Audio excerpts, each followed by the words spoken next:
Ntabwo bikiri ibyo kwibazwaho, Vestina yamaze gutandukana n'umugabo we Idrissa Oudouago bari bakoze ubukwe, ngira ngo ni inkuru yabaye kimomo ku mbuga nkoranyambaga. Uwo bita Chita yavuze amagambo akomeye cyane nyuma y'uko uwo bita Vestina bakomeje kugenda bamuvugaho ibintu bigiye bitandukanye hirya no hino ku mbuga nkoranyambaga.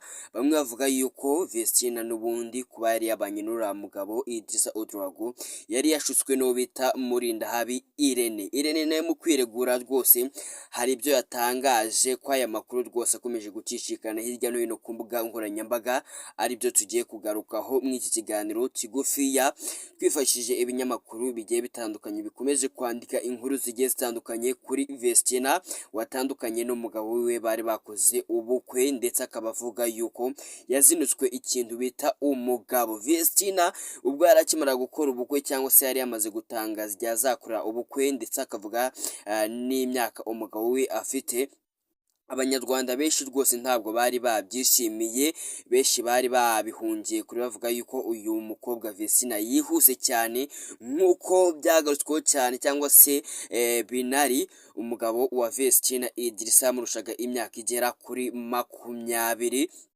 yuko Vestina afite imyaka 22 naho Idrissa afite imyaka 44, suri gatoya. Rero aba bombi iyi couple y'uyu muhanzikazi Vestina ndetse n'uyu mugabo Idrissa ubu ngubu aba bombi bamaze gutandukana, ngira ngo ni inkuru imaze iminsi igarukwaho cyane ku mbuga nkoranyambaga, ntabwo bikiri ibyo kwibazwaho, divorce yamaze kuba. Uwo bita Irene ubwo yabazwaga impamvu Vestina yagiye muri Canada akaba agarutse wenyine atari kumwe n'umugabo wiwe, Irene mu magambo yakoresheje yiregura yaravuze ati kuba Vestina aragiye muri Canada akagaruka atari kumwe n'umugabo we ntabwo bivuze yuko batandukanye. Yego ntabwo bagarukanye, nawe ntabwo yabihakanye rwose, yavuze yuko batagarukanye ariko harimo ikibazo gikomeye cyane. Kimwe mu cyabumburiye abanyarwanda yuko umubano wa Vestina ndetse na Idrissa ushobora kuba wararangiye, namwe mu magambo akomeye cyane uwo bita Vestina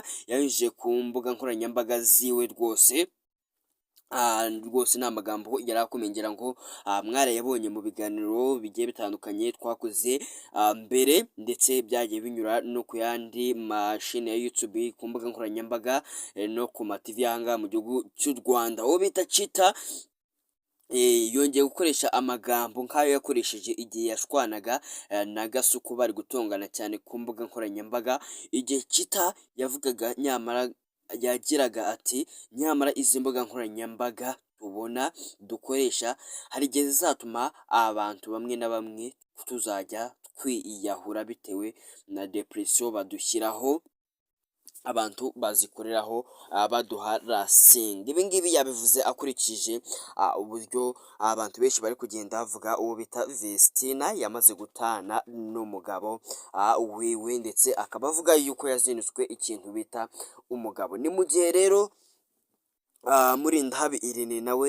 bakomeje bavuga yuko n'ubundi uriya mwana w'umukobwa Vestina akiri mutoya, Irene ari we wari wamushutse amushyiraho pressure ngo ashake ashinge urugo, none urugo rw'uyu mwana w'umukobwa rukaba rusenyutse hakiri kare. Ni mu gihe nyamara ku mbuga nkoranyambaga naho hakomeje kuzamuka andi makuru yuko rwose barimo bagerageza uburyo bakongera guhuza uwo bita Idrissa Oudouago ndetse n'umukunzi we bari barushinze Vestina. Ese ibi ngibi biri buze kurangira hehe? Biri buze kugenda gute? Reka tubihange amaso ndetse tunabitegereze. Gusa nimba ubwa mbere ugeze ku muyoboro mugari wa YouTube channel Samujyo Official, kora subscribe kugira ngo tuzajye tubana buri munsi mu biganiro.